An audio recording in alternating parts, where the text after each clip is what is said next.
As-tu déjà entendu parler de l'effet papillon? Cette théorie stipule que un papillon peut battre de l'aile à un endroit précis de la planète et provoquer une tornade à un autre point précis de la même planète. Tu veux comprendre cette théorie? Eh bien, je vais te raconter une histoire. Cette histoire est racontée dans mon pays avec plusieurs versions. Je pense que ces différentes versions sont liées à trois faits.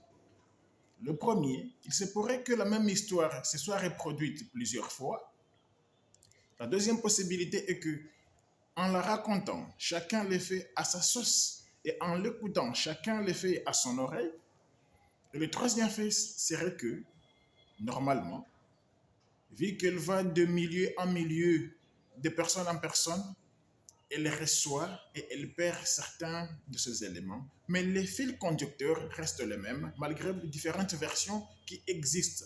Je vais te raconter l'originale, la première version de cet événement. Lors de la rentrée académique, la rentrée universitaire dans une université de chez moi, un assistant donnait cours. Par la carence des professeurs dans des universités, les assistants prennent le relais.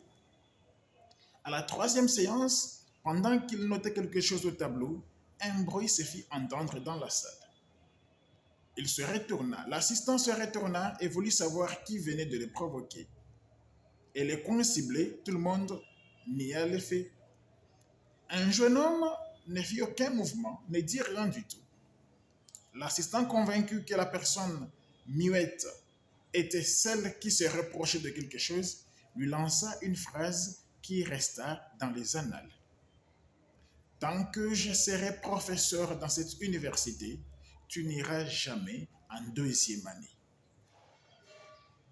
Il poursuivit son cours et à la fin, l'étudiant crut qu'il fut sage de ne pas riposter. Il attendit la fin du cours le soir. Il alla voir l'assistant et lui exposa les faits, lui expliqua que ce n'était pas lui qui avait provoqué le bruit. L'assistant ne voulut pas l'entendre et répéta la même phrase. Tant que je serai professeur dans cette université, tu n'iras jamais en deuxième année. L'étudiant alla raconter l'histoire, raconter l'événement à ses proches, ses amis et ses collègues de promotion, qui lui conseillèrent d'aller retrouver une fois de plus l'assistant à son bureau les jours suivants et lui présenter des excuses. Ce qu'il fit, mais il se heurta contre un mur. Curieusement, à la fin de l'année académique, de l'année universitaire, l'étudiant se retrouva recalé. Plusieurs lui conseillèrent de quitter l'université. Plusieurs lui conseillèrent d'aller ailleurs ou de changer de faculté. Mais il avait un rêve. Il avait une mission. Il avait une passion. La faculté qu'il faisait, mais aussi l'université au sein de laquelle il étudiait, c'était son rêve. C'était là qu'il voulait étudier. C'était là qu'il voulait aller de l'avant. Il se proposa de continuer, de perdre une année sans problème, mais de reprendre, mais au moins de réaliser son premier rêve qui était celui de faire la faculté de son choix et l'université de son désir.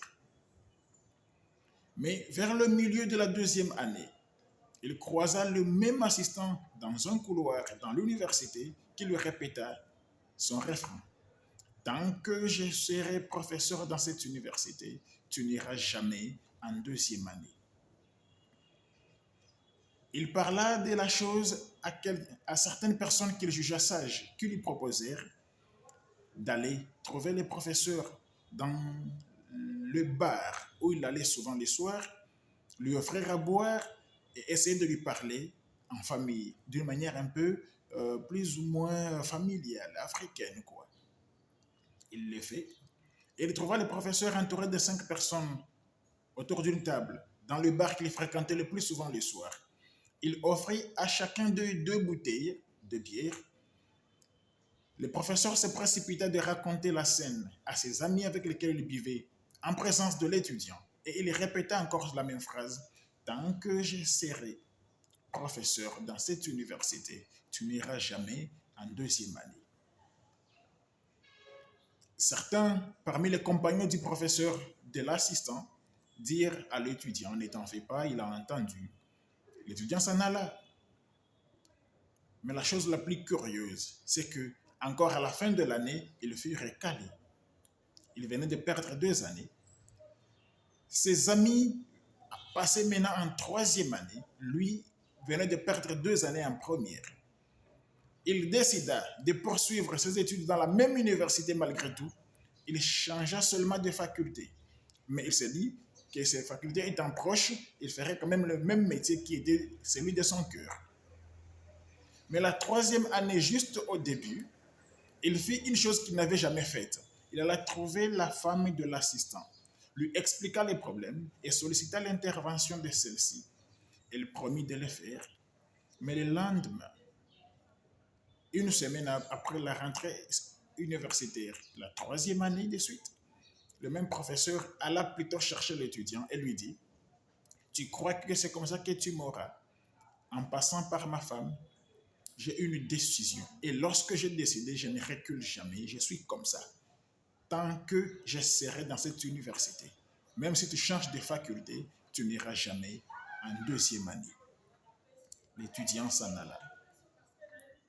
Et depuis ce jour, il ne remit plus jamais son pied dans cette université. Depuis ce jour, personne ne l'a vu.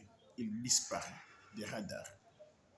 Les années s'écoulèrent, 12 au total, 12 comme les 12 apôtres du Seigneur Jésus-Christ de Nazareth, 12 comme les 12 tribus d'Israël.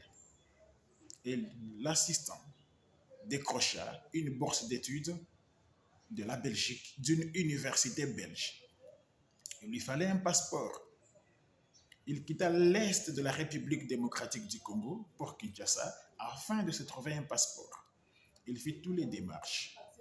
Ce qui est vrai, c'est que le passeport ne put sortir dans le délai. Une année passa même, le passeport ne sortit pas. Ce qui fit à ce que sa bourse soit annulée. Mais il intervint, il exposa les problèmes à l'université qui venait de lui offrir la bourse. La bourse lui fut renouvelée pour la deuxième année. Il monta une fois de plus dans un avion, se rendit à Kinshasa, dans la capitale, pour aller chercher à décrocher ce passeport qui ne se faisait pas voir. C'est ainsi que, après plusieurs démarches, il se fit racketter par plusieurs agents du ministère des Affaires étrangères, bien sûr. Et à un moment donné, quelqu'un lui donna une idée. Va dans tel bureau du ministère des Affaires étrangères. Va voir la personne qui y est peut décanter ton problème. Il était sur le point de perdre la deuxième occasion, la deuxième opportunité d'aller faire le master et de défendre sa thèse dans une université belge qui lui avait octroyé une bourse. Il alla vers ce bureau-là, frappa à la porte. On lui dit d'entrer, il entra et trouva un homme assis, barbu, assis derrière un bureau qui l'invita à s'asseoir.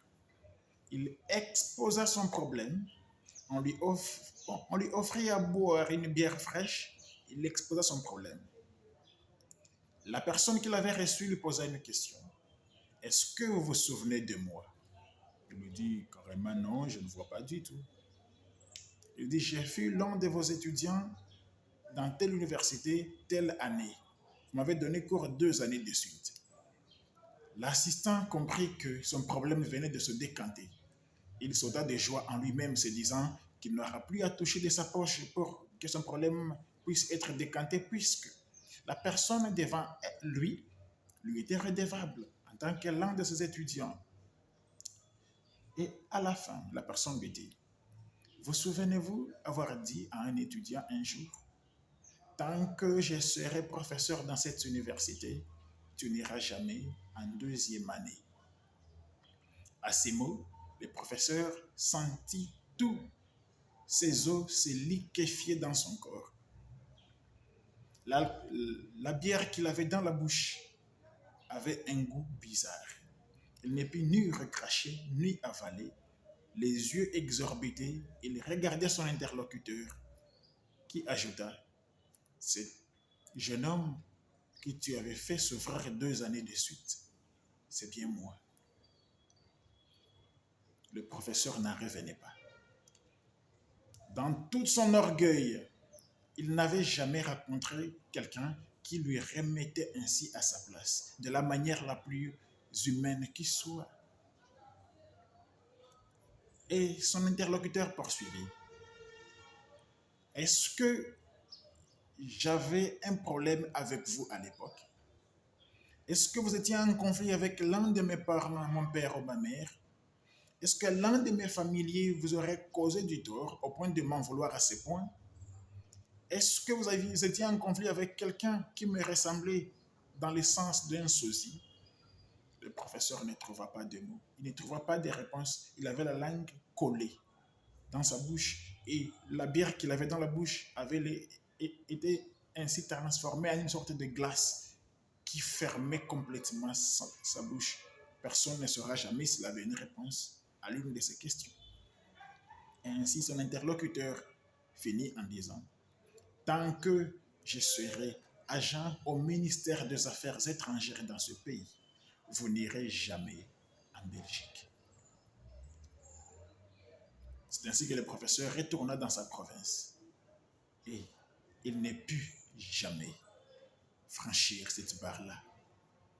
On raconte que une année plus tard, il reçut un cadeau qui contenait son passeport qui ne lui servirait plus à rien. Surtout, on raconte encore que chaque fois qu'il observe ce passeport-là, il pique une crise cardiaque, ce qui l'a rendu maladif plus tard. Lui qui était si près de son but, mais qu'il ne put jamais atteindre, et il finit assistant ordinaire. Lui qui rêvait de devenir professeur ordinaire et qui en avait eu l'occasion. Cette vidéo n'est pas faite pour juger ni l'étudiant ni l'assistant. Cette vidéo n'est pas faite pour apporter un point de vue par rapport à cette histoire-là. Qui suis-je pour juger qui que ce soit?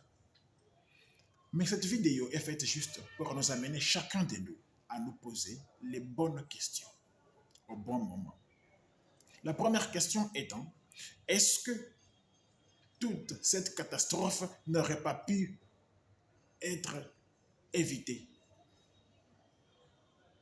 Si le professeur n'avait pas recalé ce tome 2-3 années de suite, si ce professeur ne lui avait pas fait perdre 3 années de sa vie, est-ce que tout ceci serait arrivé?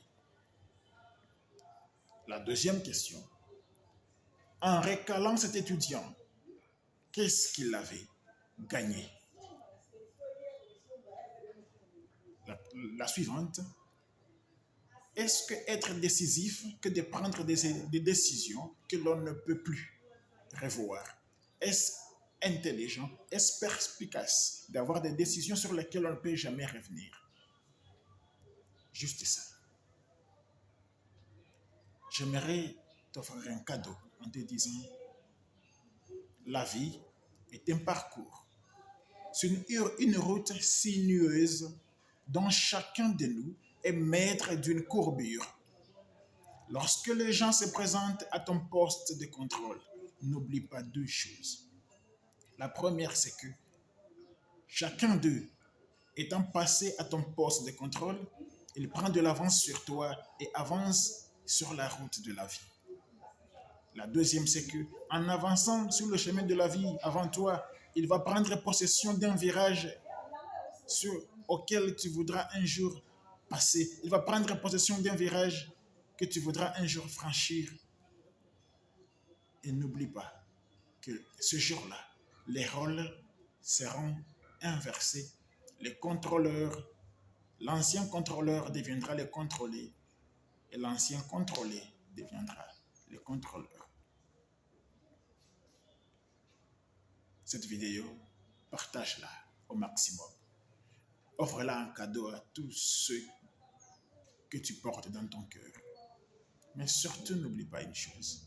Prends bien soin de toi. Mais sur ce, j'ai 2 questions à te poser.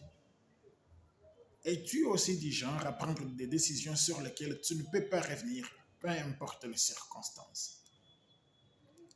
Et de deux, est-ce que tu as un jour aussi dit à quelqu'un que tant que tu seras ce que tu seras, suite à ton diplôme, à ta fortune ou au poste que tu occupes, as-tu aussi dit cela à quelqu'un tant que je serai? Si tel est le cas,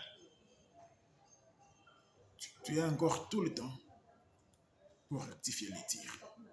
Si par un seul mot, on peut amener les autres à pleurer de douleur, encore par un seul mot, on peut amener les mêmes personnes à pleurer de joie. Prenons bien soin de toi.